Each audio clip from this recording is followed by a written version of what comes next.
their application rejected and therefore need to be returned.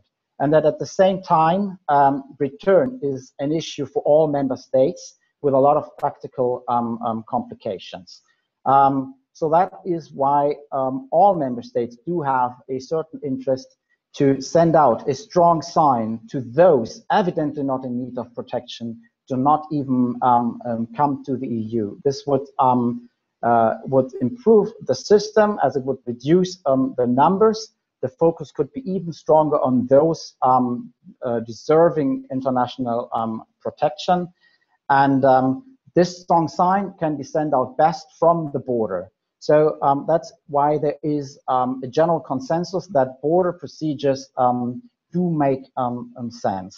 There is, of course, an ongoing discussion on in which cases, to which extent border procedures should take place and be mandatory. The basic and bottom line of this discussion is that we need to have procedures which work in daily practice, which are functional. So nobody can have an interest in putting an overburden on frontline member states, because we all know that if they are having a problem in daily practice to implement a system, this is a systematic problem which will reach all member states sooner or later. So what we as the presidency try to do is to focus the discussion on operational solutions which work in daily practice, which function, we do not create overburden, which do not create crowded camps with inhuman conditions at the external borders, but which do implement a filter, so to say, to at least have a look at those applications coming from applicants which are very likely not to be in need of international protection.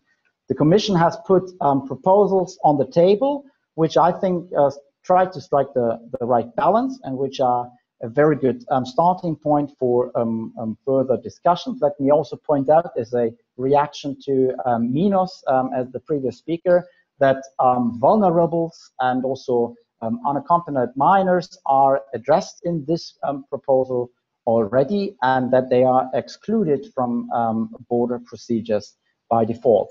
We are currently within the Council discussing those articles, and of course there are a lot of different ideas. When it comes to those exceptions, I think all member states agree that on the one hand, the specific interests of vulnerable persons and minors have to be taken into account. But on the other hand, there's also a certain fear that those provisions might be abused. So that's where we need to find the right balance. And of course, we also will have a lot of work to do when it comes to finding the right trigger for border procedures. I find the Commission's proposal to be a very good compromise there, but there is not yet a consensus amongst member states. This won't surprise you, just given the fact that the discussion goes on for only a couple of weeks now. But I hope this helped you to understand the Council's position. Functionality, that's the key, which includes clear criteria for when a border procedure needs to be applied and when it does not need to be applied. Clear procedures which can work in daily practice, which do not lead to an overburden of member states, which at the same time prevent abuse and misuse. And then last but not least, we are aware of the close link not only between solidarity and border procedures, as I've mentioned at the very beginning of my intervention, but also of the close link between return and border procedures. That's why we believe that the idea of return sponsorship, for example, is a very interesting idea. I will leave it with that, as this would lead too much into return and solidarity, but just to mention that those issues are all somehow interlinked, and we try to take that into consideration when moving ahead within the Council. Thank you, Tineke. Thank you very much, Ralph. And actually, it's already clear that while you emphasize the relation between the different proposals, we really need to work on the proposals in the same time. So you cannot prioritize one thing and have it ready before the others if there's such a close connection between solidarity and borders, for instance. I saw already when you talked about the assumption for 2/3 has been rejected, I already saw Catherine Willard react non-verbally. So as ECRA has come up with other figures, I'm sure that she will mention that in her contribution. I think it's also clear, Ralph, that it's very good that you are aware or negotiating in a way that it will not lead to an overburdened system. And I wonder, well, maybe we can talk about that later, how you will do that because we lack any impact assessment, and how you manage to do that while negotiating. So how we can make sure that in the end, what is agreed will not have that impact. But I'm happy to hear that this is one of your concerns. I would now like to give the floor to Mortaza Behut. Mortaza, you are a correspondent working on Lesbos. You're an investigative journalist, and we would like to ask you about what do you see of the pictures and the news coming from the hotspots having an impact on the public debate and the public opinion, and how does it have an impact also on the policy making on national or European level? Very much welcome also, and I'm eager to hear your story. Thank you. Hello everyone. Thank you for inviting me. Yes, I was working in Moria since March to September, and also I was working on the refugee camp since 5 years, from Niger, Difa camp, to Lesbos, Iraq camp, in Afghanistan with IDPs, internally displaced person as well. Myself, I am a former refugee in France since 5 years. We saw images, and we see and saw images since, and the news since the beginning of the Europe's migration crisis. What's matter and what changed and will change the public perspective is how we journalists are telling the stories. Reaching a wider audience is important, but more important is the how we are going to tell it. We heard numbers. For example, we saw boats arriving, misery, pushbacks, etc.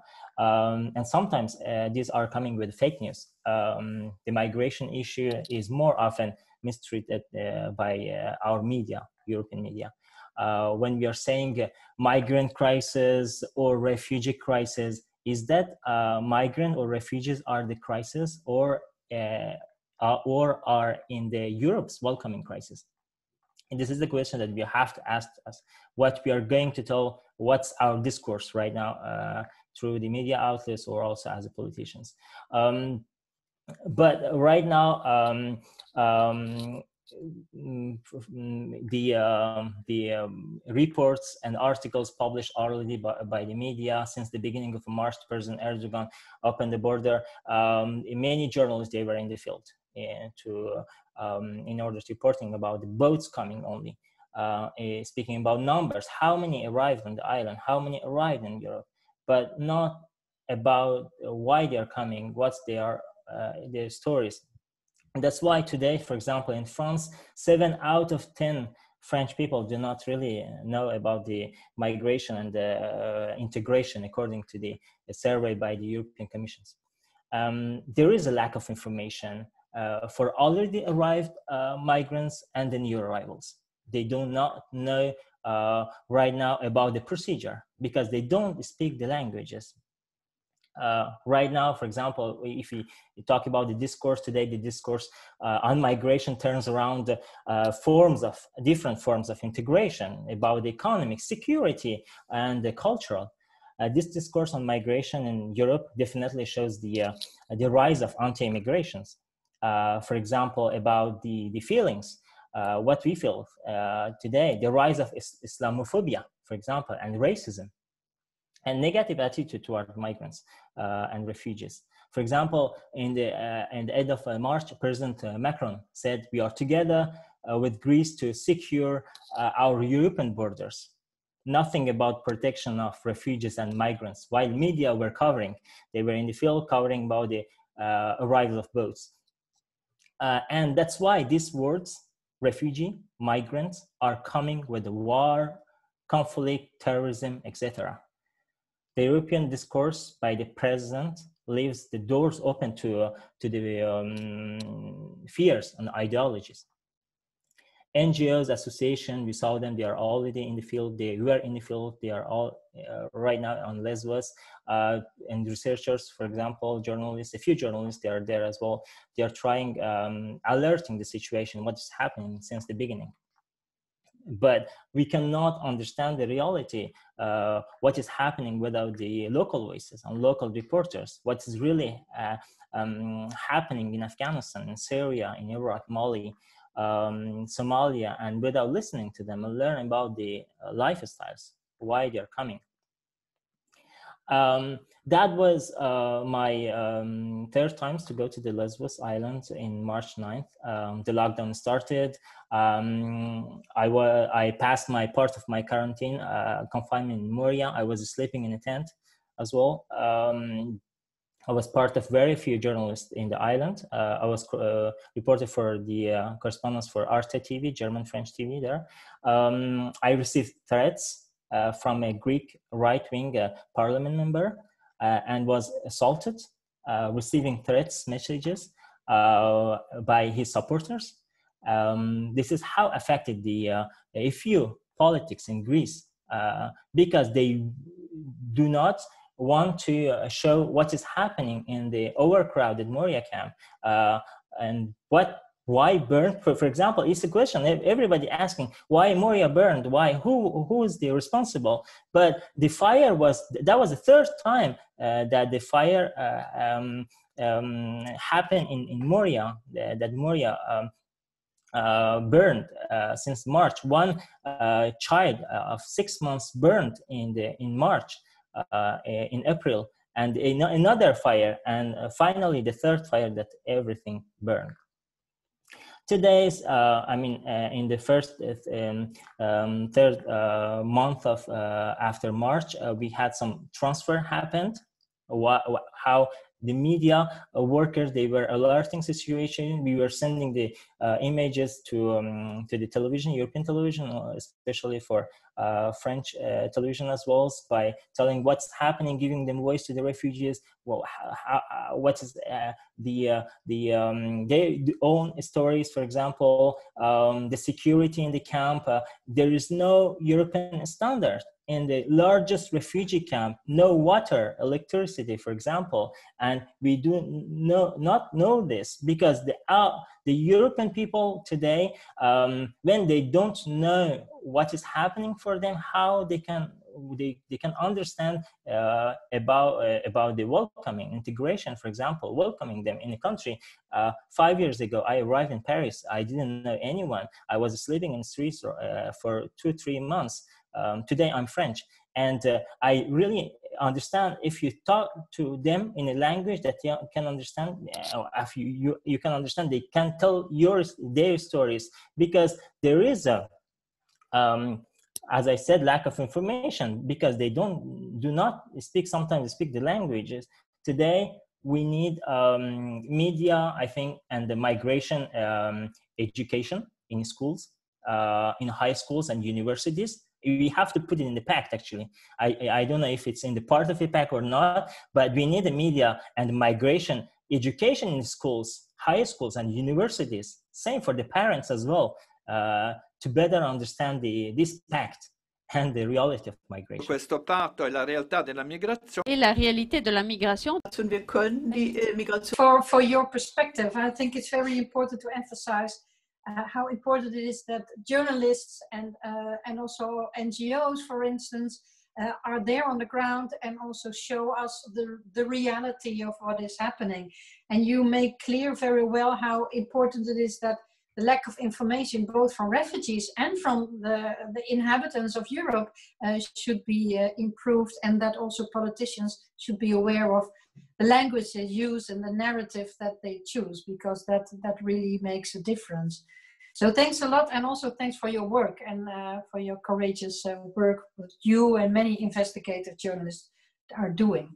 Then I would like to give the floor to my dear colleague from the European Parliament, my German Green colleague, Erik Makar. He is our shadow on the asylum procedures regulation, and he is also rapporteur on the implementation report of the border procedure, and very active also on Lesbos and the Greek policies. So Erik, you have the floor now. Yes, I try to keep it short because I think that Minos, also Mortaza, already quite gave a good overview about the situation in Lesbos and the general approach on the pact, which is basically similar to the green approach when I listen to Minos' intervention. I can maybe say a few words on the implementation report on border procedures. And the first thing is why we as Greens asked for the implementation report on border procedures is because there is a big lack of an implementation report by the European Commission. And if you want to have an evidence-based approach, so if you want to be honest and see, okay, are border procedures the right balance between solidarity, human rights, effectiveness, and efficiency, for example, then it's good to see what is the status of the whole situation of border procedures in the end, isn't it? And I was quite, I would say, shocked about the lack of evidence about border procedures and what is happening. So it's kind of a big part of the new pact for asylum and migration, but basically there's no evidence that it is a good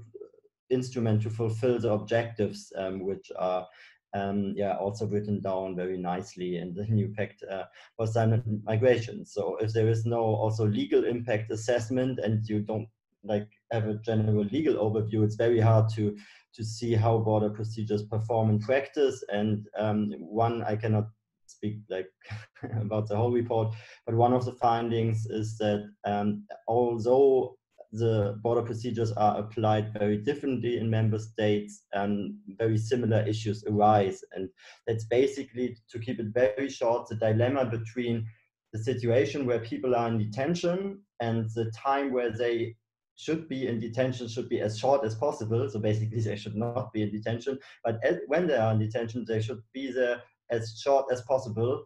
But if the border procedures should be as short as possible, there is a big lack of procedural safeguards, of other legal safeguards, and it is just very hard to fix this dilemma. So you have always a situation where you have border procedures linked to detention, and where the detention situation is not just in special circumstance, but it's a general situation for everybody, which should not be the case also from a legal approach.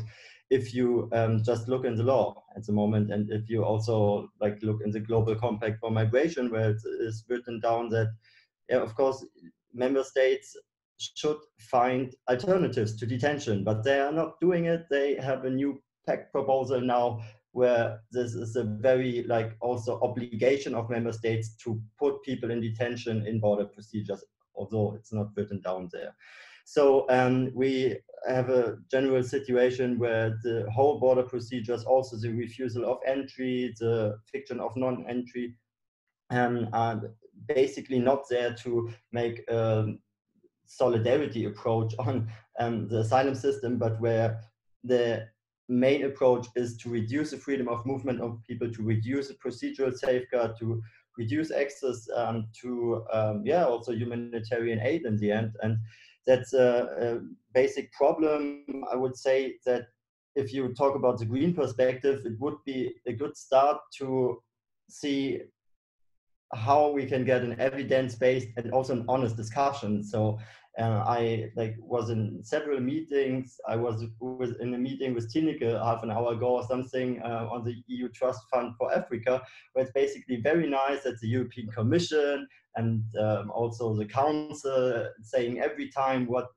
great things they do with the EU Trust Fund for Africa, or when you talk about the pact, you have the Commission very proud of the situation that now everything will be better. But if you look in the details, there is no evidence that these border procedures will prevent more Morias. So it's just not there. And then somebody is saying, yeah, but we will new camps and they will have enough capacity and everything will be fine. But if you look in the reality, and I was also in the new Moria 1.5 weeks before, it's just a mess. And it will be a mess if we not talk about an evidence-based, honest approach. What do we want? How do we safeguard fundamental rights, human rights, also the rule of law, and an approach where you also have to understand that the just lack of procedural safeguards and to treat people like they're criminals, because if you put them into prison, they like feel like they are criminals, then it maybe not only solves, it's not solving problems, it's just creating new problems.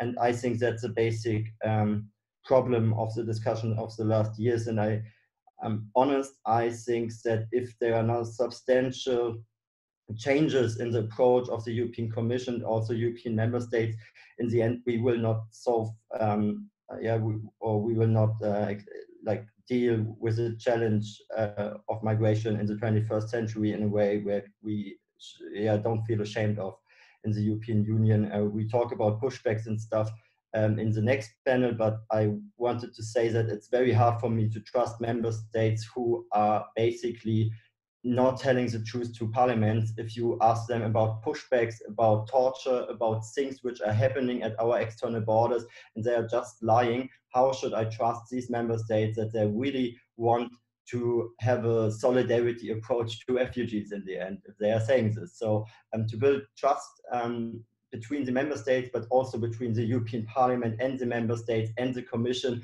is, I think, also a precondition for having a good discussion on the pact. And I don't see the Parliament there in a role to build up this trust, but member states which are obviously were lying about the situation. And member states, and that's not especially against Ralf Lesser because we like each other, but if you look in the other ministry of Andreas Scheuer in Germany, who is basically just telling, no, I don't want to criminalize human rights observation missions or search and rescue missions. Last time we discussed, you said, no, it was because Andreas Scheuer did not want to criminalize it, but it was about the safety of vessels, and that's why he produced a new law in the parliament. And there was a leak some weeks later where it was very obvious that the German transportation minister is really just trying to criminalize search and rescue missions in the Mediterranean. And I think these kind of discussions are very heavy for me, because I'm not used to speak with politicians who are lying. And I'm not saying that Ralf Lesser is lying, but I am saying that also in the transportation ministry in Germany, there are people who are just criminalizing NGOs. And I think we should just be honest with each other to have a democratic discussion in the end. And that's how I want to close, to have at least some time for questions. Yeah. Yeah, you trigger a lot of questions, Eric, but you also give some answers, of course.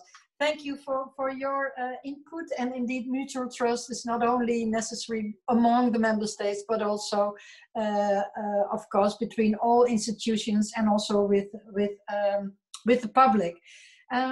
You already talked about pushbacks, and I think indeed that monitoring, knowing what's going on, how things are implemented, is really key. And we just talked with an investigative journalist, and well, the current discussion, of course, on Frontex, on the pushbacks by Greece, is also again triggered by a very solid investigative work from journalists. And that's not the first time. I mean, time after time we are woken up by these kind of reports, and every time then we have a very nasty, difficult discussions in hearings or other ways to get the truth on the table and to make sure that we have an effective mechanism in order to prevent these fundamental rights violations from happening, be it pushbacks, be it the use of violence or whatever. Especially the border, which is such a vulnerable region for migrants, where they try to enter, where they have arrived from a very difficult journey, where they don't know what their rights are, etc., etc. It's very important to have a good monitoring system in place. And this is the theme for the next part of this webinar, with this conference, because in the screening regulation proposal, there is a proposal to establish a fundamental rights monitoring system. Therefore, we really want to analyze, to discuss now, to see, is this going to solve the current problem issues that we have? From the point of view that what I see is that the monitoring system is left to the national bodies. This may be a point that we need to discuss, is that sufficient or not? And I also have the impression it's limited to the screening procedure as such, whereas pushbacks are not taking place over there at the formal crossing points, but are taking place in the forest, in the sea, etc., etc. So I think there's a lot of reasons to really go in an in-depth discussion on the proposal. Does it bring effective solutions? And what do we know from the current situations? What do we really need in order to create an effective mechanism? Ralph, I see you have to leave. I would like to thank you for being here. No problem at all. And I'm happy that you are open and sharing your information with us, and hope to stay in touch. Now we are going I'm leaving at 5:30, so there is still room for questions. I just wanted to make that clear. I don't want to avoid questions. The contrary, I would have to say so much after Eric's intervention. So I'm going to be here until 5:30, and then I will have to leave sharp. My apologies. Great. No, but that's good to know, because then we can see after part 2 if there are questions for you, and the rest we will leave at the end of the Q&A. Okay. So, but now we're going to Birte Scorpion. Birte is a policy officer at the Danish Refugee Council, and she has a lot of experience also with the pushbacks taking place in Croatia. But probably she's also well known about what's happening in Greece. And I would like to hear from Birte what changes are needed in the EU legislation to address and resolve human rights violations at the border. Birte, the floor is yours. Thank you, Tineke. Can you see the PowerPoint? Just to confirm. Yes, okay, we can see it. Yeah. Okay, so thank you very much for giving me the floor, and also thank you very much for inviting the RC to this interesting meeting. During my speaking time, I will indeed be discussing the pushbacks at the Croatian-Bosnian border, and I will first go into the recent cases of extreme violence that we have been noticing in the past 16 days. And then I will, however, highlight that the pushbacks happening are not that they are not isolated cases. They are systematic and widespread. Thereafter, I will go into the effective independent border monitoring mechanism. However, my focus will be indeed on the changes that are required to the Commission's proposal. And then last but not least, I would like to highlight the consequences of the EU's externalization of migration policies, again, with Bosnia as an example. So with regards to the recent cases of extreme violence, between the 12th and the 21st of October, DRC teams in Bosnia have recorded 149 cases of extreme violent pushbacks from Croatia. I will now be sharing 2 testimonies and some pictures. However, I would like to say in advance that these images and words can be quite disturbing. So for those of you who prefer not hearing it or seeing it, I would recommend you not to look away for the coming minutes and to turn off your sound. So the first testimony, let me just read some of the words out loud. Ordered to strip naked, beaten with batons on the back, obligated to lay on top of each other naked, like when trees are stacked, minors receiving the same treatment. And then they were warned not to ever come back. Another one, again, ordered to take off all their clothes while their belongings were set on fire, beating, and then even worse, a case of rape with a tree branch. Not unimportantly, the victim of this rape was brought to the emergency room in Bosnia as soon as possible by my colleagues in Bosnia, and the doctors who examined the victim stated that such amount of bruises on their body should be considered as severe injuries. While these are testimonies from different individuals, similar testimonies have been shared by others and point towards a consistent approach. Sometimes pictures say more than words. Out of the 75 cases recorded by DRC from the 12th until the 16th of October, 52 were brought in for medical treatment. 4 out of them were visibly minors.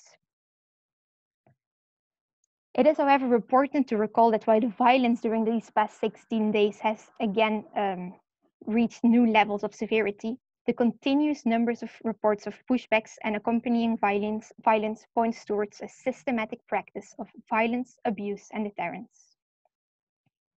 Since October 2019, the number of pushback cases from Croatia to Bosnia and recorded by DRC on a monthly basis has been consistently and extremely high, with 2 exceptions. In January, due to the harsh winter conditions, and in March, due to COVID and the border closures.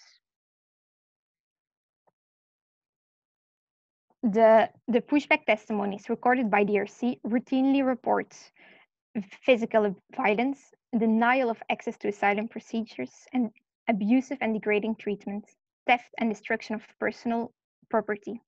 For example, only in the month of August 2020, out of a total of 1,622 persons interviewed by DRC's teams, 60%, that equals 969 persons, reported physical abuse by the Croatian law enforcement personnel.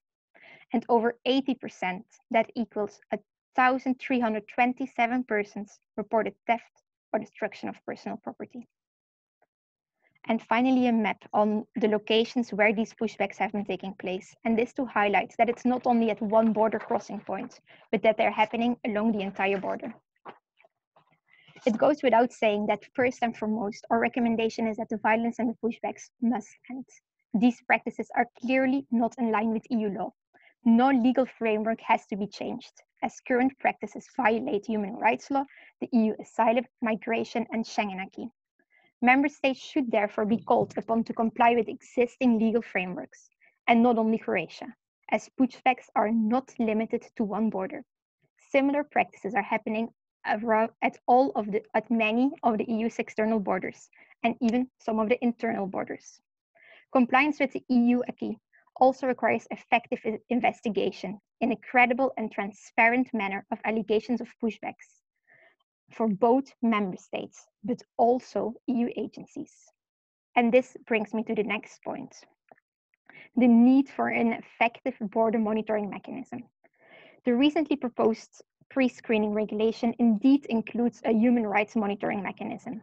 And however DRC really welcomes this, at least 4 changes are required to change this mechanism to become effective and to ensure that its goal can be achieved, ending all violence at the EU's borders. Firstly, the current proposal only includes the pre-screening locations, as was just said by Tineke, while many of the violations happen outside official border crossing areas. Further, it's also important to note that both sides of the border should be covered also for external borders, as those whose rights are violated are often, of course, pushed out of the European territory. Secondly, the actor suggested to implement the monitoring mechanism is currently the member state, as was also highlighted by Tineke, which in most cases is also the one committing the violations. Recent media coverage on Frontex initial refusal and then the confusion existing about Frontex investigations of pushbacks are other examples that a mechanism independent from the state or agency is required to investigate the allegations in a transparent and credible manner. Thirdly, it should be confirmed in the articles of the regulation that member states are obligated to investigate allegations of fundamental rights breaches. And it should be spelled out what happens upon investigations to guarantee effective accountability, as well as what happens if member states fail to comply with this obligation, both the obligation to effectively investigate, but also the obligation to have a border monitoring mechanism. And then finally, there should be a reporting mechanism that both migrants, refugees, but also journalists, as well as NGOs and other actors can submit complaints of allegations of breaches of human rights. All of this is required so that we can in practice speak about an effective and independent border monitoring mechanism, as the current proposal does not allow us to use the definition of a monitoring mechanism as such. Further, European policies and practices are putting the burden on EU's neighboring countries. The pushbacks are a literal example of people being pushed outside the EU, as a problem third countries have to deal with. The EU's externalization policies have created a deteriorating protection environment for refugees, migrants, and asylum seekers. For instance, in Bosnia, a humanitarian crisis is about to unfold. The closure of temporary reception centers and the prohibition of new registration has left at least 3,000 people no other option than living in squats, abandoned buildings without access to proper shelter and basic services. This number is likely to go up to 5,500. And let us not forget that winter is approaching in Bosnia, with temperatures on average of -15 to -20 degrees, with people not having more than a tent. Local governments have further imposed restrictions on providing humanitarian assistance to those living outside reception facilities, with aid agencies systematically being harassed, threatened, and prevented from delivering assistance. The new pact proposes to further strengthen its partnerships with the Western Balkans as a key element. However, it is critical that these partnerships need to have rights at the center of its approach. So to finish, we call upon the European Parliament to make sure that the pact protects people instead of borders. Thank you very much. Thank you very much, Bitte, for this, this indeed impressive presentation, but very convincing in your message that we really need to have an effective mechanism and step up this monitoring. Of course, I would also like to give the floor now to Marta Hirsch-Zimbicka. She is head of inquiries at the EU Ombudsman. And Marta was already involved in also Frontex inquiries when there was no complaint mechanism yet in order to conduct allegations, assess allegations of human rights violation. And I would like to hear from Marta how she appreciates the proposal of screening regulation for monitoring.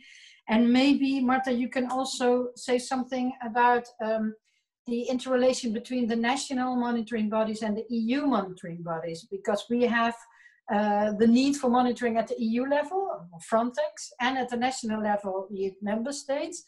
I would like to know from you, in what way could we make sure that this system is really effective and really strengthened both the level and the EU level at the same time? And not that there are certain gaps between the different competences that we face. Marta, the floor is yours.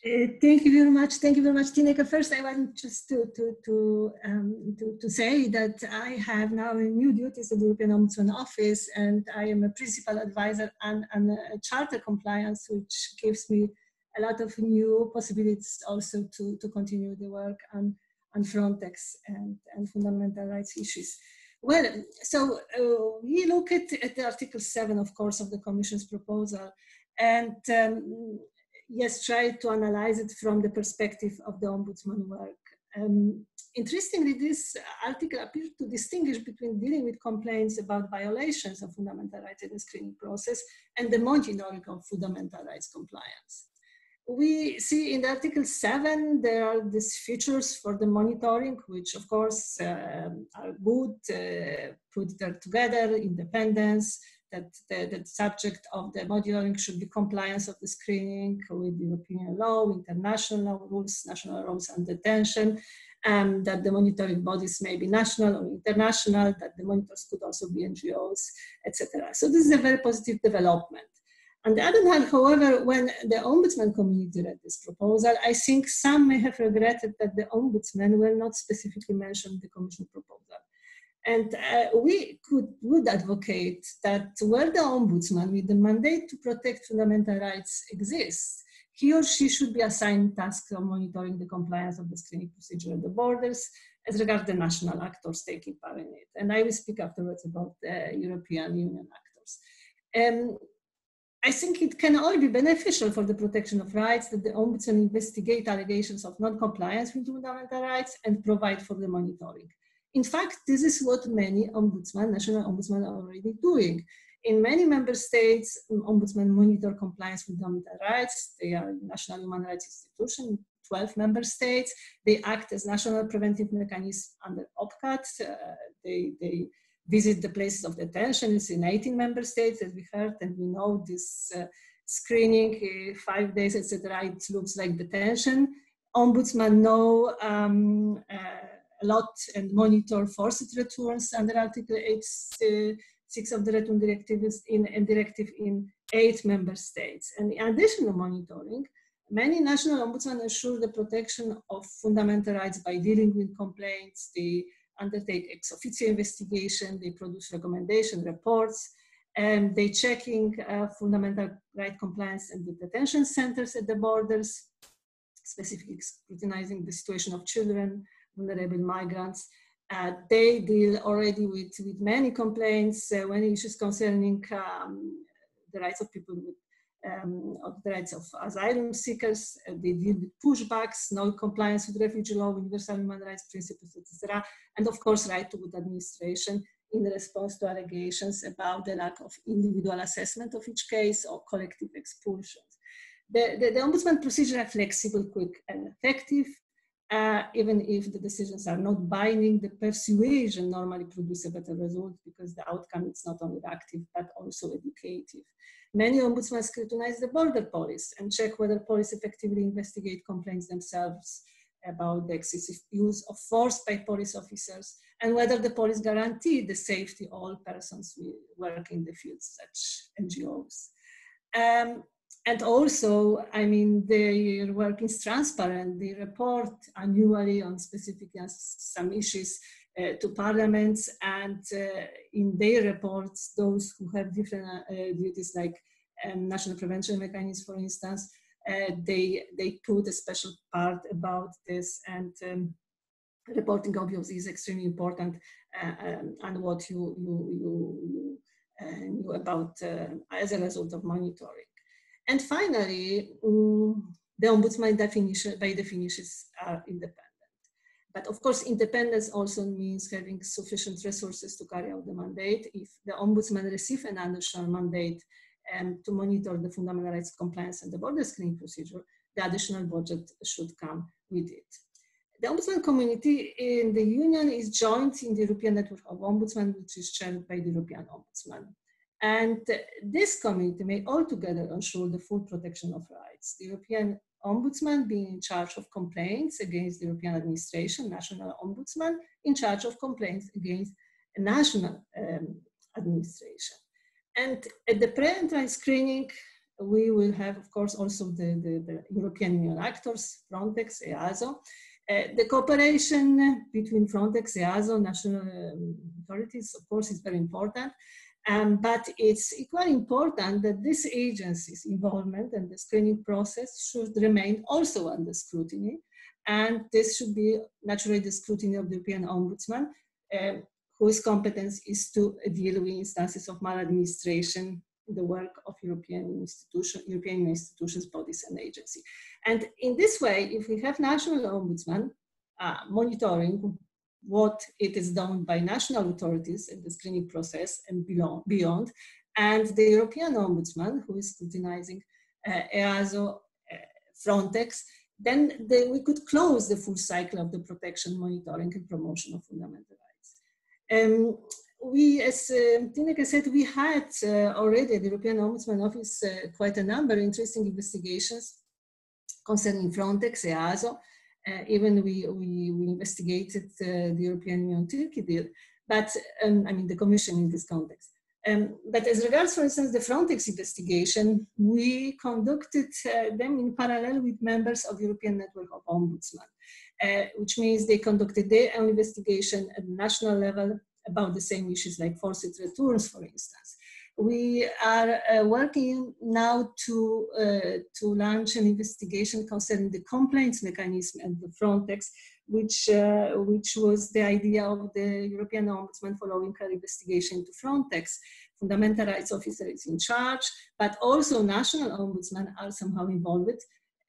Maybe they should be more involved because fundamental rights officer is forwarded the complaints she receives to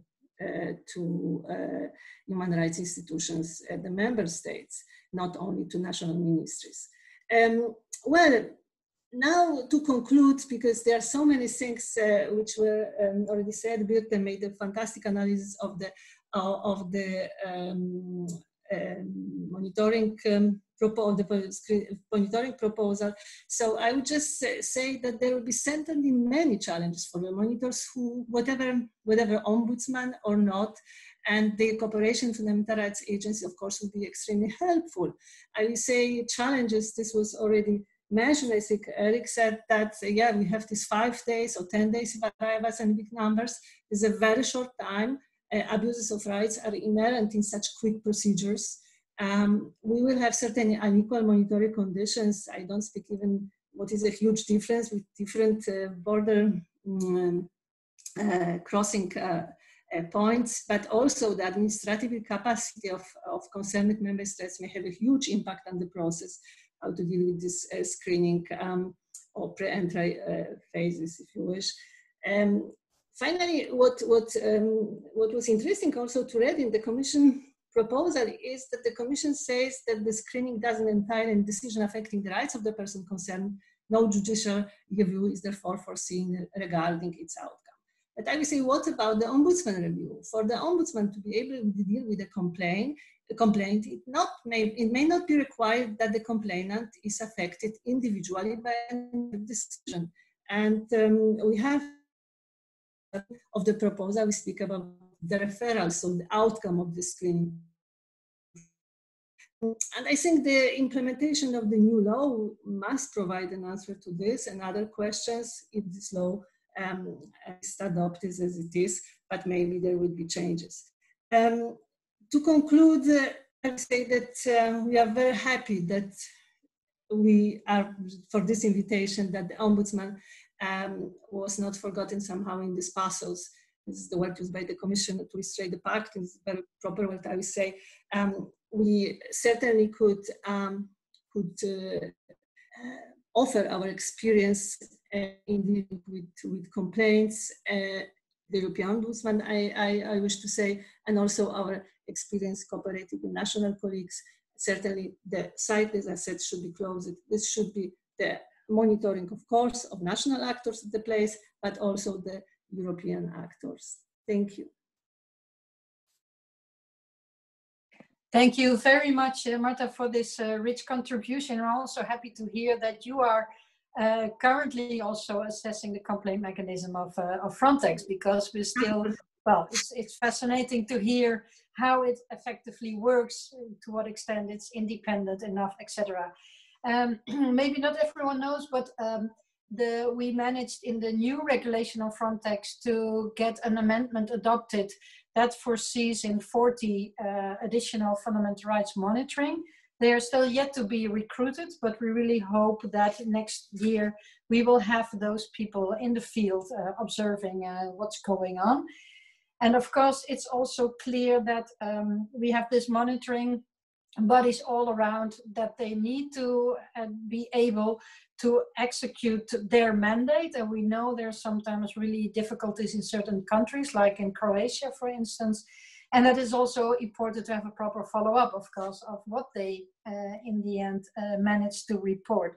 But I will be the shadow on the screening regulations, so I would be very happy to have you all on board with advising, etc., on a position that we need to take in the European Parliament. And I'm also happy now to introduce Michael Schotter, who is a Director of Migration, Protection and Visa at DG Home of the European Commission. Michael, great that you are prepared to share your thoughts and knowledge in this conference. And you already heard a lot about the challenges, of course, of the fundamental rights violation that take place, and that there are some questions on to what extent the new proposal will bring these concerns to an end, will really resolve those issues. So maybe you can elaborate on the way that the Commission and you see that, that this proposal will help preventing and combating pushback practices, and what your views are on the scope. Is it sufficient or not? Do we also need other norms in other parts of EU law regarding how border guards should act at the border, or is that not the problem? And how do you see the role of the Commission itself in monitoring how EU agencies or monitoring bodies perform in this regard? I mean, as in the end, you know, responsible for enforcing compliance with the EU rules. So, well, more actually, the primary question, of course, is what is your idea of how the new proposal will solve the current problem issues? Hello, I hope you can hear me. Yeah, so it's a pleasure to be here, and thanks a lot, Tineke, for the invitation. I have so much that I want to say, but so little time to say it. Of course, I think, the only person representing the Commission who's here at the moment. So I'm also very tempted to sort of come back to, if you allow me, just to say a few words more generally, because I think it may be good to contextualize the discussion a bit. So you started off, Tineke, by saying no more Moria, and we're absolutely share that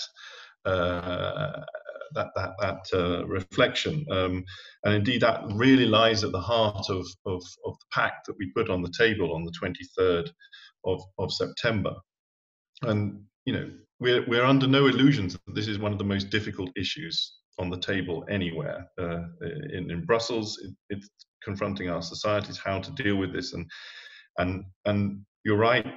One of your colleagues talking about a crisis. We shouldn't be using the word crisis. I mean, we have had crises in the past, but we're not in a perpetual crisis, and we wanted to avoid that language and move to a stable, durable system, because we can't, looking at Moria, say that we're satisfied with the situation. We have to find solutions, and that's why your discussion here today, you're dealing with issues on border procedures, on screening, pushbacks, and also on solidarity is so important, because you're linking these points together, and they are all linked, as Ralph, before he left, quite importantly underlined. You can't look at these issues in isolation. They have to be brought together, and we won't be able to move forward if we're all dug down in our little big trenches on issues of principle, which are very important, but we have somehow to build a path towards a compromise, because we don't want to see more Moria. And the way to not see more Moria is to put in place this durable system, which will mean that we'll all have to find some middle way, some compromise to move forward. Now, don't get me wrong on this. I'm not saying that we compromise on fundamental rights. You can't compromise on applying the Charter. You can't, and one of your opening comments says the regress on fundamental standards. We're not. And I really want to underline that. We have stuck. We have been working hand in hand with our lawyers, of which I was once one myself, to build in these safeguards, to make sure that wherever we're going, and we are trying to innovate as well, because we're not being shy on saying we've looked for innovations here, because you have to look for the innovations to build the compromises. But those innovations are not innovations that come at the price of protecting and upholding individual rights. And I really want to underline that, and really to contest this idea that there's a sort of regression on these standards. So on this, we need to look at it all together. And also, I saw from one of your one of the interventions before, that is about we have to protect people and not borders. Well, we have to protect people. That's absolutely at the heart of our proposal. But we would also say we also have to protect the borders. And this comes to a point that comes to one of the points that Eric was absolutely using, that word trust. It's so important. It's so important in all different dimensions, the trust between the member states, the trust between the institutions, but also the trust, I think, that people can have more broadly in the system. And if you have a system where people can't, feel that the border means anything. I mean, why go through border control at an airport, but otherwise you can just cross the border any old how somewhere else?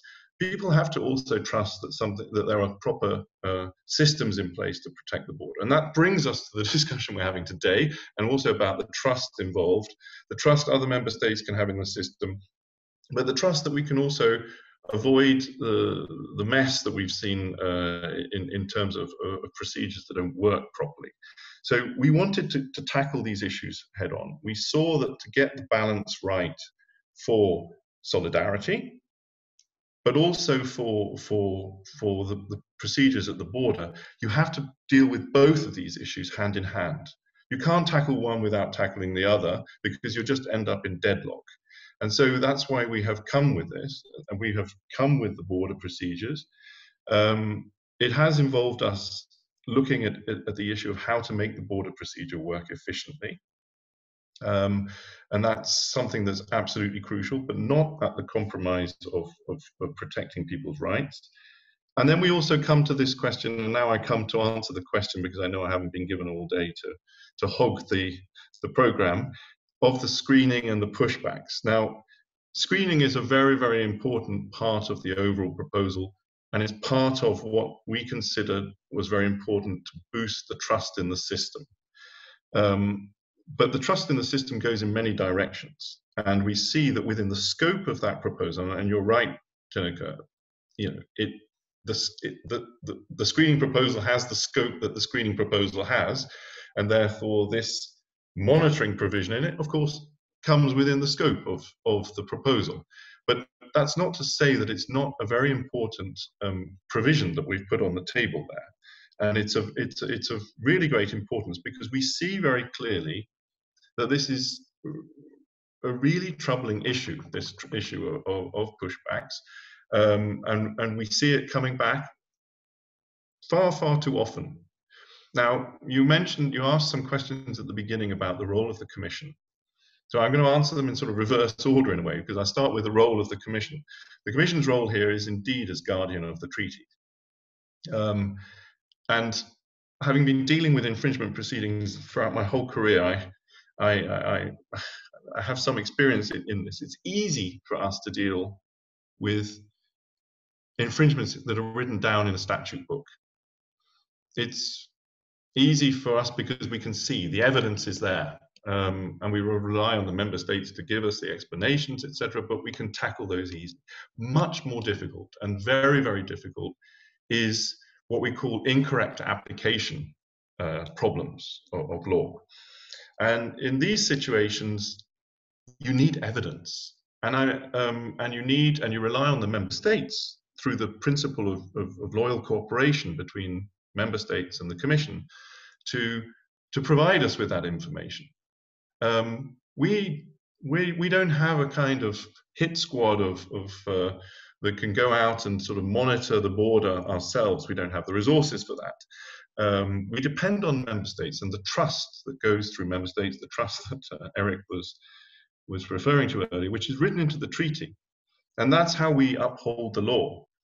And we work in cooperation with member states, and therefore we see no problem, for example, in Article 7 to say that each member state should set up this independent monitoring body, because if we can't trust member states to set up their own independent monitoring body in the law, then we're all lost. So we have to have this trust. Otherwise, the system falls apart. So we rely on that. And we think we can rely on it, each system, and that's why we make such an underlining the importance, by the way, of the rule of law amongst all member states, as you know well, Tineke.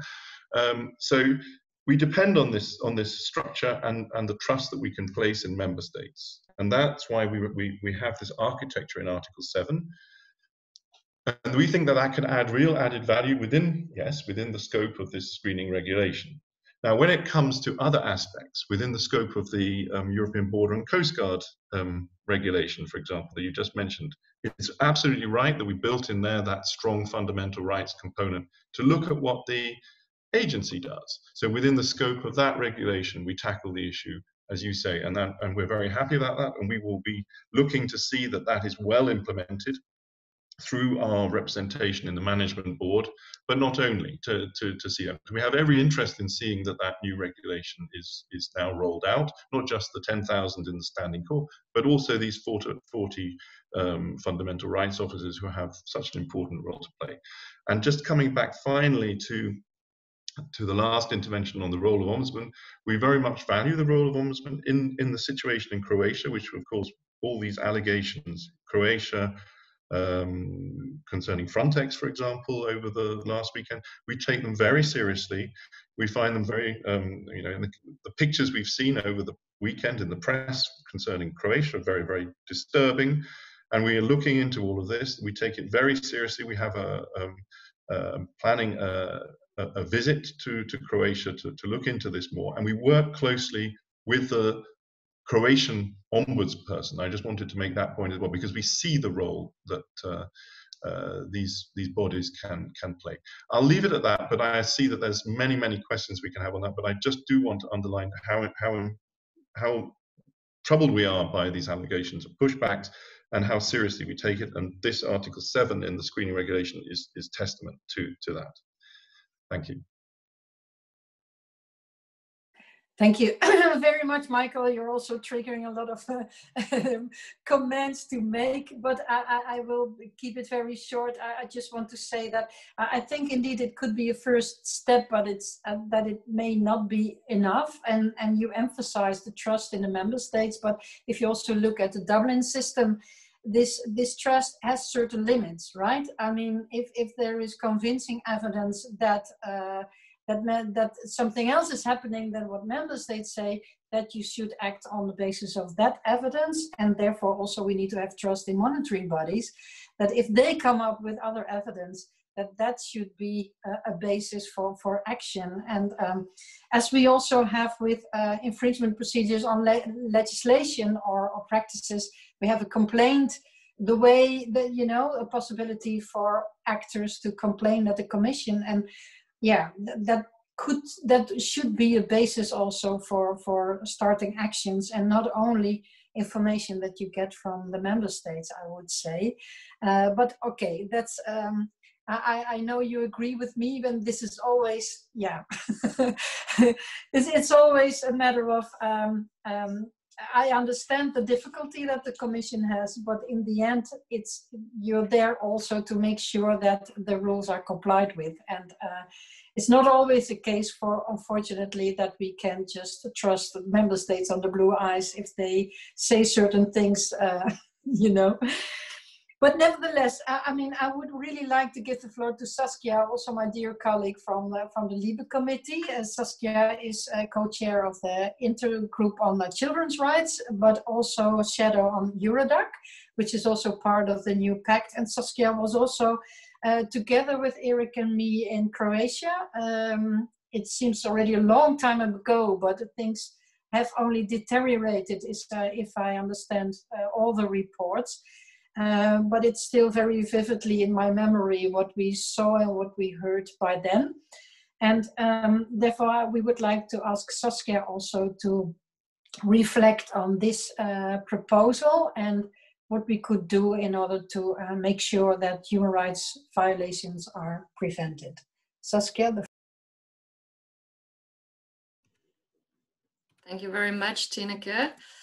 Good evening, everybody. Yes, as you say, we went to Croatia, and I won't repeat what has been said on the situation on the border with Bosnia-Herzegovina. And I think the images we saw and the testimonies you gave us are better than any other words. And we, through our mission, could confirm the situation on the ground and what all these reports of violent returns of asylum seekers and migrants relate.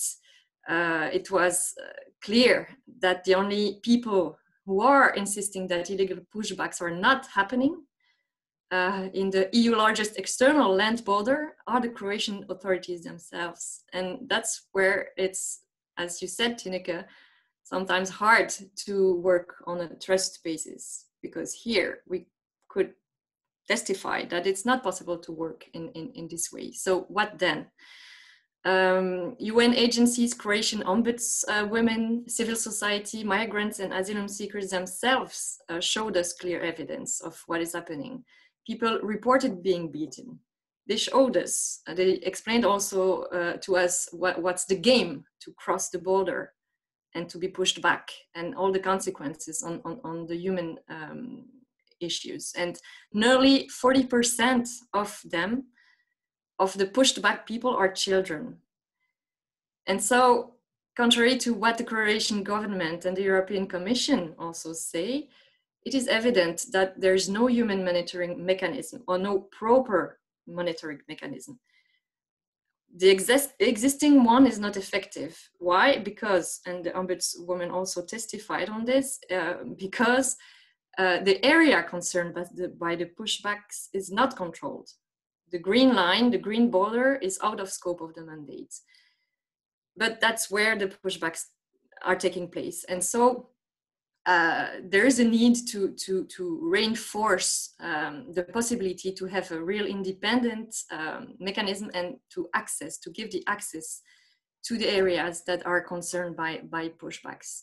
And this was our call to the Commission and to the Croatian authorities to immediately start an independent monitoring. And the situation is even degrading.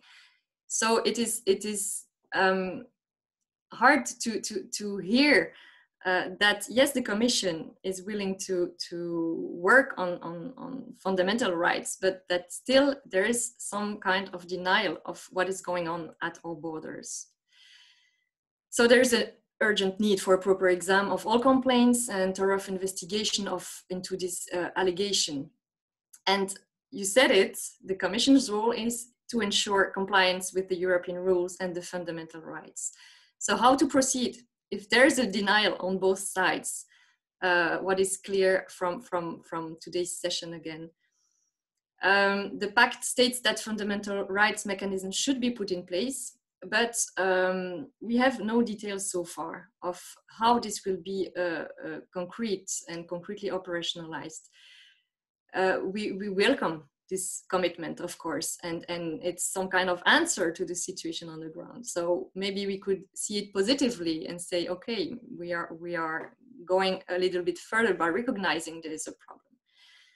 But as long as the EU will push the national authorities, and I think about Croatia, but also Greece, Malta, Cyprus, other countries concerned, to protect the borders, and I just heard it again, to protect the borders, but protect them against what? Against people.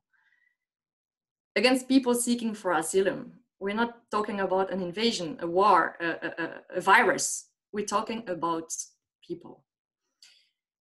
So I really think here we need that the EU and the member states stop turning a blind eye to this humanitarian situation at our borders. And imagine there was trust and that all the proposals properly work, which is obviously not the case today. We still need, and that's what we are calling for, a monitoring mechanism for human rights compliance at EU borders. And this could take several figures, forms that could also be complementary. We think that the FRA could, of course, play a role in this. It would be a good option as fundamental rights is their speciality, but they do not have the competence today to seize themselves on individual cases, for example. The National Network of Ombudspersons, you've said it, I think we have to rely on existing bodies, such as the ombudspersons. Frontex has also a monitoring mechanism and human rights officer and human rights officers that should be deployed within Frontex operations. However, we also know that mechanisms is internal and not effective enough. So the complaint is assessed internally and forwarded to member states' authorities.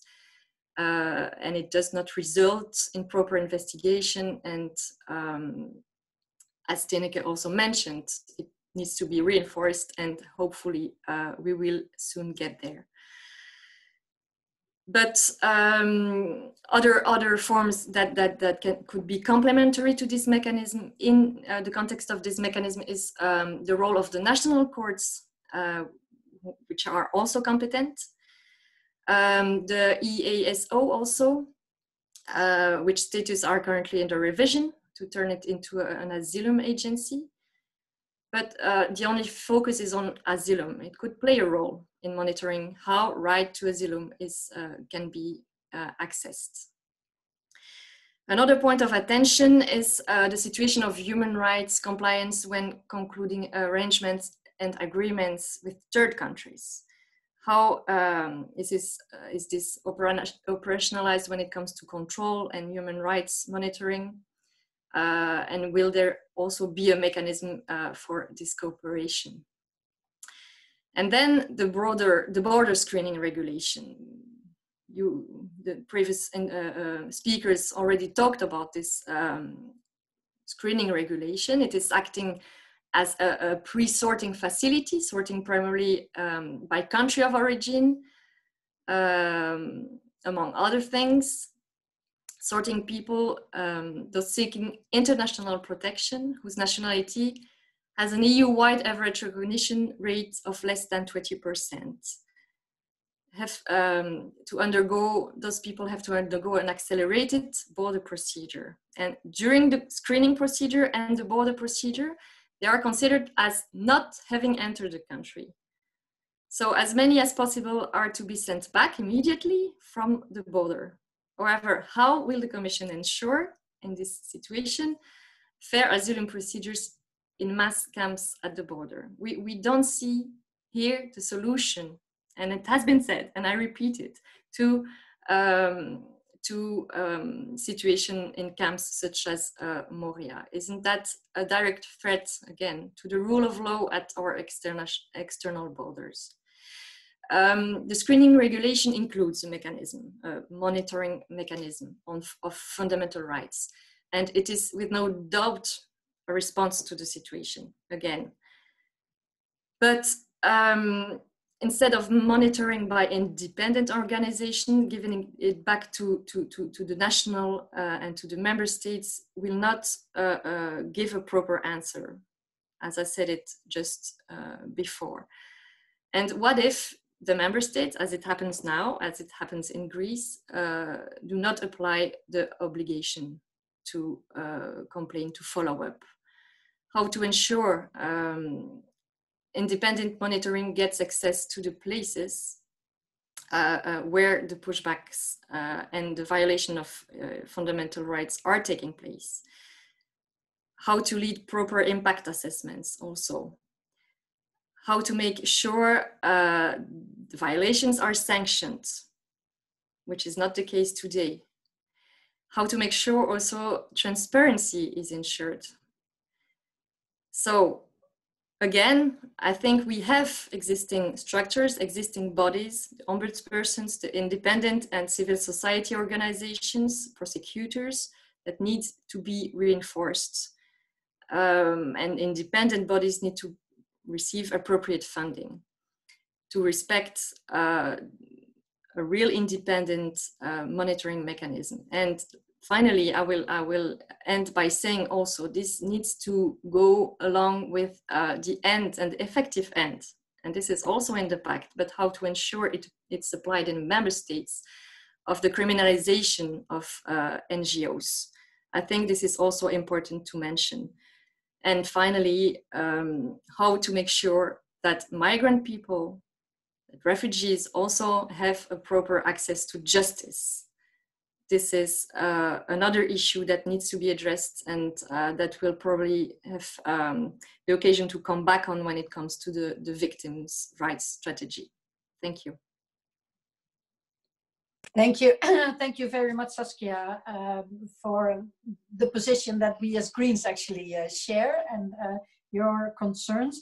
Maybe good to tell also that because many reports of NGOs are often contested, that therefore we ask Fundamental Rights Agency to map all the pushback practices going on at our land borders in the EU. They envisage to launch that report still this year, so we expect to have it in November, so that would be a good occasion to have it in the LIBE committee again being discussed. Now, we are a bit under pressure of time, but I see that Michael Schutter really wants to have a very small opportunity to come back to certain points. Is it possible in 1 minute, Michael? Because I see already Alice who wants to start sharing the last part. Michael, how brief can you be? Michael doesn't dare anymore. Okay, well, let's see at the end of the debate if there is some room left. Just one remark before I give the floor to Alice. This conference is being recorded, and I'm going to launch a website well, within 1 week or something like that, in order to disseminate much more information that we have within the European Parliament, talking about transparency. And this conference will be also made available on that website. So now, Alice, the floor is yours. And thanks for the attention up until now. Thank you, Tineke, and thank you to all of you so far for this very interesting and intense event. And I'm Alice. I'm a Green MEP from Sweden, and I will lead us through this last 30 also intense minutes. As we know, the Commission presented a new asylum and migration management regulation to replace the Dublin regulation, providing for, amongst other things, a solidarity mechanism. They have also, as mentioned earlier, presented a force majeure instrument, a recommendation on resettlement, search and rescue, and humanitarian assistance, all part of a system of solidarity, according to the Commission. But how does all this deliver on strong solidarity, on legal safeguards, and the possibility to create safe pathways to the EU?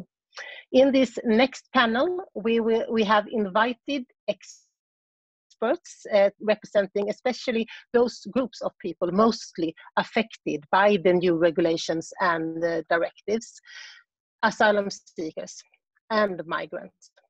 And first of all, I would like to welcome Catherine Boulard from ECRE and Michelle Levoy from PICAM, who will engage in a discussion with my colleague, my dear colleague, Damien Carême, MEP from France, following the Dublin regulation and now the new instrument on asylum and migration management.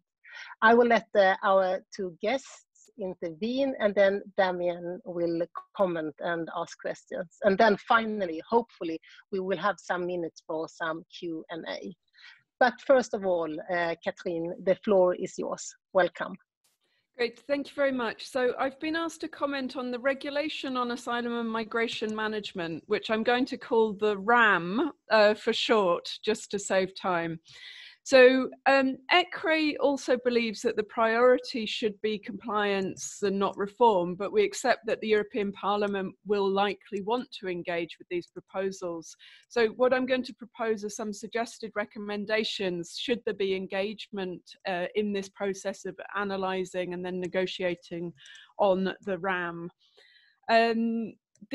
I'll cover the three main elements of the RAM, and I think the solidarity question can't be understood unless you look at these three elements. So, and they run in the order of the legislative proposal. So the first element is the comprehensive approach. What is meant by the comprehensive approach? Now here, we would doubt that the approach proposed is so comprehensive. It's comprehensive in a geographic sense, focused outside of Europe, but not on the coverage that appears in the legislation. So here we would support the European Parliament to try to change the balance and increase the focus on asylum and not just on migration management. And there are recommendations as to how this can be done throughout the proposal. From everything like annual strategies that place far more weight on asylum capacity and not just on return, for instance. The second part of the comprehensive approach is this question of the external focus. Here we would suggest corrections as well, and I would draw Parliament's attention to Article 3, which talks about partnership with countries outside of Europe. This article, some say it has limited legal value. However, I would urge a note of caution here. It provides a stronger legal footing to DG Home to prepare partnerships with third countries, countries outside Europe. And in doing so, it strengthens what was in the partnership framework, a document which had less legal value. So I think here there's a risk of the capture of external affairs or the development of a parallel external policy. And given that the European Parliament has always strongly supported the External Action Service and European external affairs, we would suggest amending this to make sure that external relations lies in the hands of the responsible parts of the Commission and the External Action Service. Similarly, on return and admission, here we would suggest an increased role for the European Parliament, so they're not just informed after reports are prepared, but in the consultation in advance. The second element of the RAM is responsibility sharing.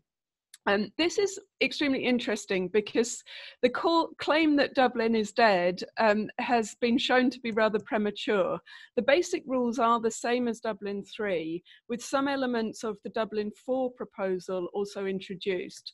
Therefore, many of our recommendations focus on the recommendations we made and suggested to Parliament in its examination of Dublin 4.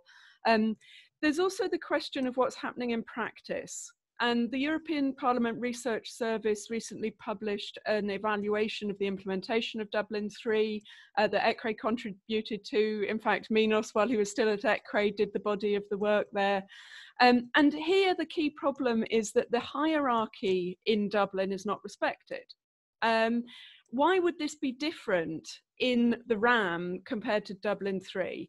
So there's a number of recommendations there, including expanding the point on evidential standards to make sure that they're not so strict and not used as a reason for denying family reunification, defending the wider definition of family, defending the new connections based on previous legal residence and education, but also looking at removing the punitive approach to secondary movement that comes back and reintroducing the guarantees for the applicants. Otherwise, this will constitute a reduction in protection standards. We also have the idea of more responsibility, not quite permanent, but certainly stable for the countries of first arrival coming back. So for instance, the take back request becomes a take back notification, which is not a mutual process, it's a unilateral process. Responsibility doesn't shift in certain circumstances. So we would advise the Parliament to look at this. As a final element, what we don't yet see is consistency with CJU jurisprudence. So I would highlight the MA judgment, unaccompanied minors, the responsibility of the countries where they are, rather than suggesting that they be transferred back, which the RAM does, and the CK judgment, showing that there's no need for systemic deficiencies when objecting to a Dublin transfer. The third and final element that I will consider are the solidarity mechanisms that come in to compensate for the fact that the responsibility rules remain largely the same. First, solidarity for disembarkation. It's certainly very good that this is included. ECRE and others have argued for a firmer legal footing for arrangements following disembarkation, and this is provided for. It's more predictable, so that you don't have ad hoc negotiations and discussions during a situation, a standoff on disembarkation, it's planned in advance. When it comes to the types of solidarity offered, relocation is certainly very good. In the disembarkation case, meaningful links with countries of relocation are considered, which is also important. But there are then problems with the other forms of solidarity. One form is return sponsorship, which becomes an option at a later point in disembarkation. While part of migration policy, in the absence of fair decision-making, this focus on deportation increases the risk of refoulement and certainly increases risk of detention and other violations. If return doesn't happen, then people are transferred to the member states sponsoring return. In some cases, they will not be safe in those countries, unfortunately, because proper respect for standards can't be guaranteed even within the EU. The third type of solidarity is capacity building support. And here, while this is something that's welcome, it should be amended to ensure that capacity focuses on making asylum systems function, removing elements such as supporting capacity to enhance cooperation with third countries. Finally, solidarity then emerges in situations of migratory pressure. There's a very strong role granted to the Commission in deciding what is migratory pressure. The same problems attached to return sponsorship arise. Capacity building support, similarly, we would propose the wider definition there. Sorry, I'm just coming to my conclusions because I'm aware that I'm talking a lot. And then finally, we would suggest looking at some of the tricks and the twists when it comes to solidarity. It's not just about offering solidarity. There will also be obligations on the country receiving solidarity. And this is why we suggest making sure that asylum capacity is mainstreamed throughout, so that the recommendations to the receiving country can also, to the benefiting country can also be about improving asylum capacity. So to conclude, from a protection perspective, this set of proposals, including the RAM, is better than the 2016 proposals. However, from a protection perspective, it's not better than the status quo. So this introduces certain dilemmas. Secondly, there are immediate and obvious clashes between legal and political considerations. To illustrate, one of our recommendations is remove return sponsorships as a solidarity option. But this, of course, is the basis of the political agreement on solidarity that's been proposed, because the Commission believes it's the only way to get support from member states. Thirdly, there's very strong discretion given to the European Commission. Now, often this would be something that we welcome. Currently, we're rather concerned, and we would suggest reining this in and qualifying this, because in recent years, the priority of the Commission has not been respect for the right to asylum in Europe. Secondly, in some cases, the Commission may not be an honest broker when it comes to conflicts between member states. So granting a large amount of discretion, for instance, in assessing solidarity needs, could be problematic. The proposal, though, is not, the RAM itself is not really about protection. It's about creating trust between the member states. Here, there's also a challenge, because in some ways, it's probably impossible to generate that kind of trust. So we would therefore argue that at very least solidarity mechanisms have to be about improving protection standards and not entailing a reduction in these protection standards or creating additional risks of violation. The recommendations that we've put forward there aim to do that, and we hope that the Parliament will pick up on some of those points. Thank you.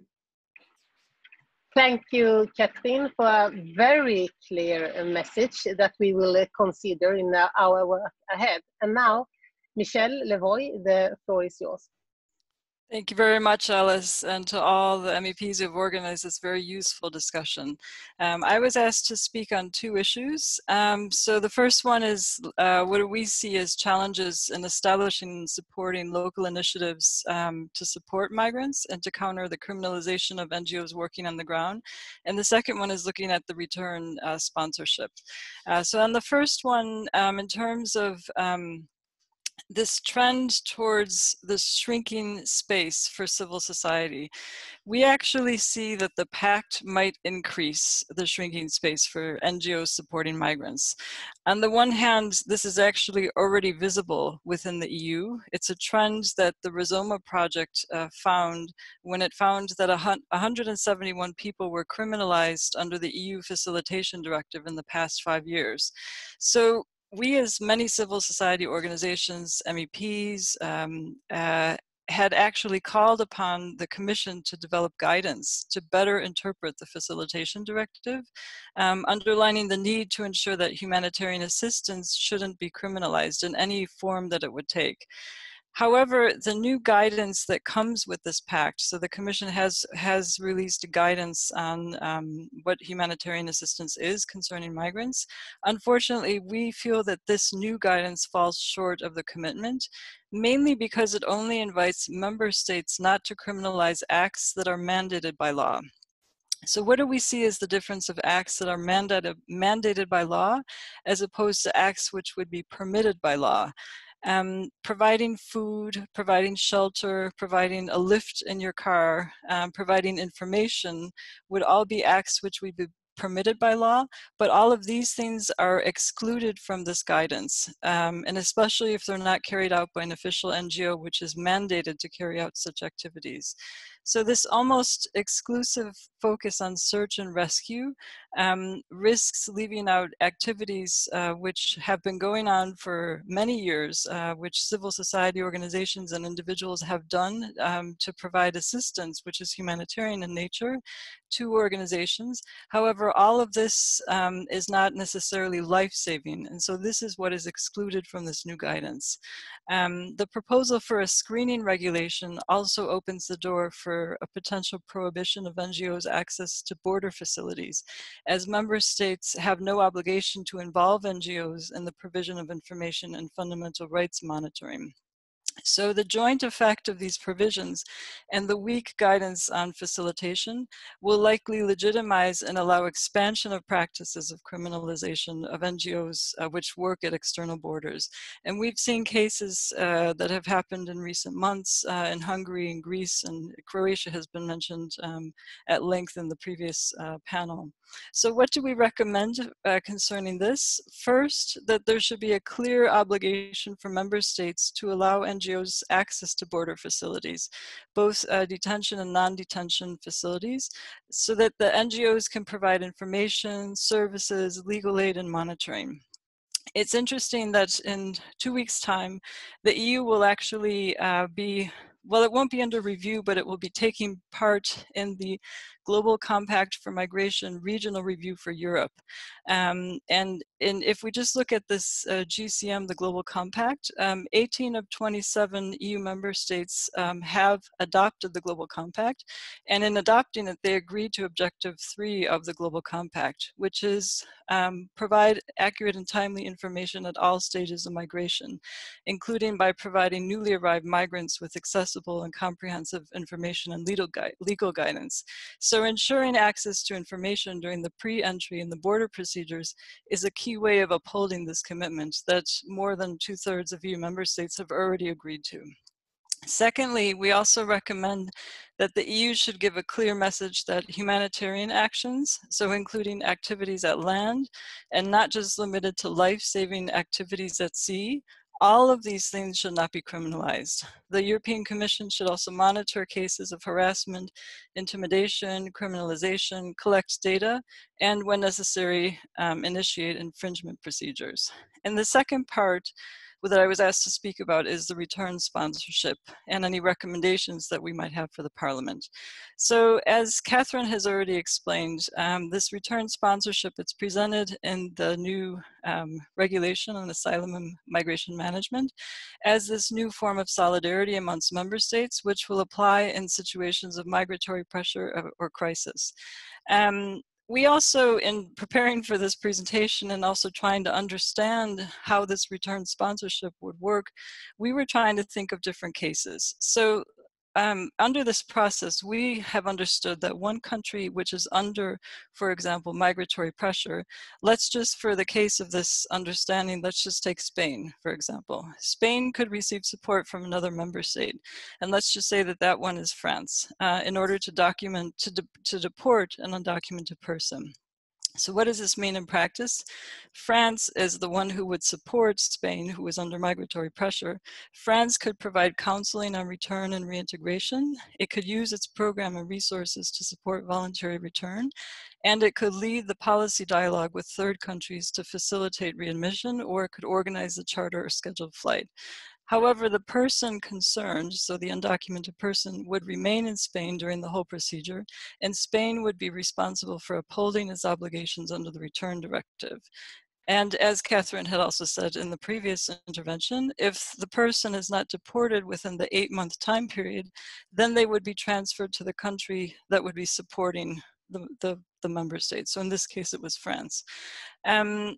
First of all, we find this conceptually very concerning and a further indicator of the disproportionate focus on return in the Pact.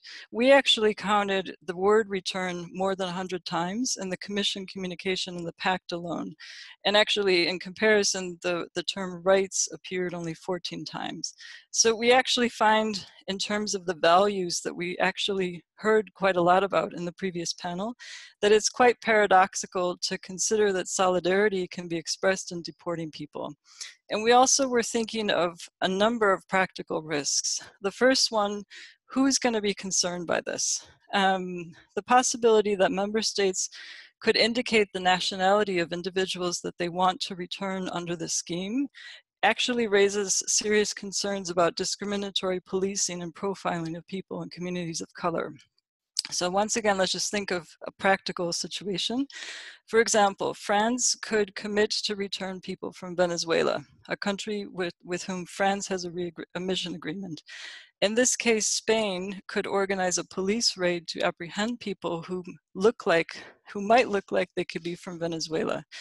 But it's hard to understand how any of this on the ground could be in line with the new commitments under the EU Action Plan Against Racism, which says, quote, it should counter discrimination by law enforcement authorities, and it should avoid profiling that results in discrimination. It's hard to see actually how that new action plan against racism would have any bearing on many of the things that are in the pact, and even how these coordinators will speak to each other. That's also not clear.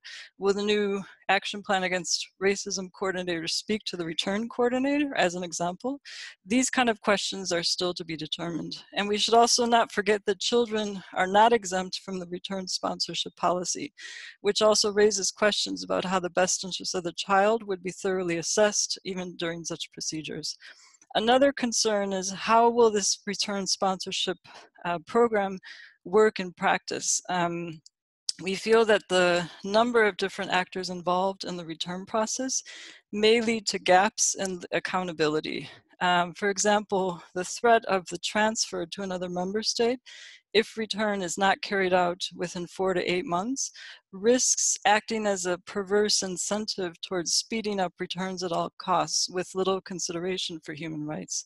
So on the one hand, the state who is under migratory pressure, if we just look at that case from previously, this one that we were looking at was Spain, for example, would have no incentive in assessing whether there might be human rights impediments to return. And if applicable, provide opportunities for status resolution, because that country would know that the person would be relocated to the sponsoring country after 8 months. And on the other hand, the sponsoring state, and that other example was France, could be pushed to speed up return at all costs within the first 8 months to avoid having to transfer the person in their territory. And so I think another final consideration is it's also unclear when someone actually is transferred from the migratory state and pressure to the country that's sponsoring them. What will that situation be? Will they be detained? Will that be potentially in violation of the EU and international law principles, stating that detention should only be possible if there's a reasonable prospect of removal? Will they be left in a legal limbo? It's unclear also how this procedure could apply to people who've been living in the country for years. What does this mean of uprooting someone who's undocumented from a stage where there's migratory pressure to somewhere else in the EU where they have no family or other links, where they don't speak the language? Thank you, Michelle. Are you wrapping up? Yes, I'm just finishing right now. So basically, we basically would recommend not to look at return as the only option. There's many other options that can be looked at. Case resolution and case management. We can send some data and statistics that might also be helpful in analyzing how these programs are done in the possible, and to avoid look for alternatives to return, to avoid legal situations of legal limbo, and to have a clear moment in the return procedures when you can look at regularization possibilities. Thank you. Thank you so much. A lot of food for thought, and I give the floor directly to my colleague Damien Kerem, please. Merci Alice. Thank you, first of all, for all of you who are here and are following us. We're talking about the future of the asylum policy within the framework of the European Union. We, the Greens at the European Parliament, were protecting a system whereby there could be solidarity among member states, because we thought it was indispensable today with the situation of the camps in Greece, and particularly after the fire of Moria, and therefore the failure of the Dublin Treaty. We have to concentrate on the Pact of Immigration, and we really have to work very much on this, especially because if we take into consideration the original mistake in the Dublin document is the fact that the liability is vested with the territory of the first member state where the migrants arrived. And when we talk about Dublin, we have to remember this system and situation which could not be managed in Greece, in Italy, in Malta, those who are on the forefront. And this system has led to a violation of human rights along our borders, and therefore to returns, etc. So this rule is really an arbitrary rule. The country of arrival rule is really a kind of a violent situation as well for migrants, and therefore in other European countries, you know, they have to apply for asylum, and therefore they are being pushed from one country to the next, etc. And this is definitely to the detriment. And this particular facet has not been rediscussed by the pact that was proposed to us last year by the European Commission. We know that the system in Dublin is a big failure. The problem is that they didn't carry out an assessment beforehand, and therefore our policy has to be rearranged based upon these failures. And I am also rapporteur for the Greens, and therefore with MP Renew Kleiner, we have been working on this for almost 1 year, and we're very critical as well when it comes to Dublin. I say it once more, as well as the fact that last October, you know, I went to see what had happened, and this has been failure. 1/3 of countries hosts 80% of people applying for asylum. And therefore, all this actually causes financial problems, huge financial problems. And therefore, this bouncing back and forth from one member state to the next is a clear-cut indication of the failure of this particular system. And therefore, the fact of derogating from the principle of the country of first arrival, etc., has been used by many member states, also to the detriment of solidarity. And the second mistake of the Council is that they didn't listen to the European Parliament. In November 2017, a reform from Dublin was adopted by 2/3 of the Parliament, and this has come to a halt, and this has been interpreted as an infringement of the cooperation amongst the various European countries. The Council has always been seeking for a unanimous agreement, and the majority was more than enough, and this is something which goes against that. And we have to say it very clearly. And we are about, indeed, to make a few amendments along this line. The European Commission, therefore, took into consideration the problem of the pact on migration and asylum. And I believe that they've made a big mistake from scratch to indeed take into consideration this so-called worst countries in the European Union, and therefore sponsoring return instead of actually accepting people applying for asylum. So the so-called Budapest system is a gift to Orban, and therefore this is a big mistake. We have to find a policy on asylum, and we need solidarity, and so we thought a reform in terms of the European policy, and this will guide our provisions to amend and make amendments to this pact. You have to take into consideration several facets, who they are, their families, so the country of first arrival should not be liable for all this, and ignoring the plea of those people who apply for asylum is really a terrible mistake, and therefore our approach is the most human, and our proposal is that first of all you have to start from many cities at European level which are ready to grant asylum to these people, and then costs are going to be covered by the corresponding European funds, and later on in the event in which there are no or not enough places to grant asylum, solidarity would become mandatory. So there will be an obligation to have a certain number of people requiring asylum and or contribute financially. And I conclude by saying it once more, often we have the means to have a good treatment for these people, and that's why I've also fought at the level of Calais, and I believe that in my capacity as chair, we're talking about 603,000 people requiring asylum and asking for asylum. Pardon me?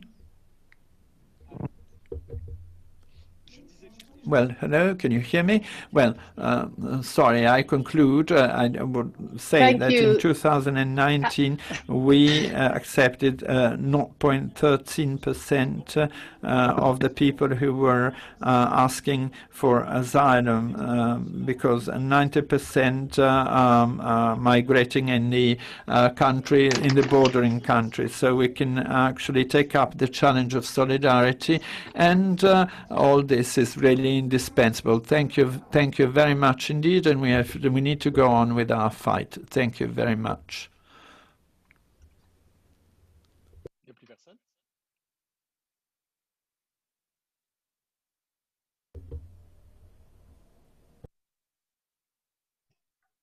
Alice, you are frozen. Tineke, Alice mentions that you can take the floor because she's her connection is lost. Yeah, okay. Well, I would like to thank once more to all the speakers. I think it was a very enriching conference with many different perspectives. Let's stay in touch with all of us because I think that all these different perspectives from the field, from NGOs, from scholars, we really need to cooperate in order to improve the proposals as they are now on the table. So thanks a lot for this. This was a very good first step. And also thanks for the audience to stay with us until the end. And please also come to us again if you have suggestions, ideas, or whatever. I see that Alice is not frozen anymore, so maybe you can. I just want to say thank you to everyone, all the participants and our staff who arranged this for us MEPs. Thank you so much. I'm sorry for the bad connection. Indeed. Thank you. And thanks to all our assistants who made this. Bye. Okay. Bye. Good luck with all your work. Yes. Bye. Thank you. Thank you. Bye-bye.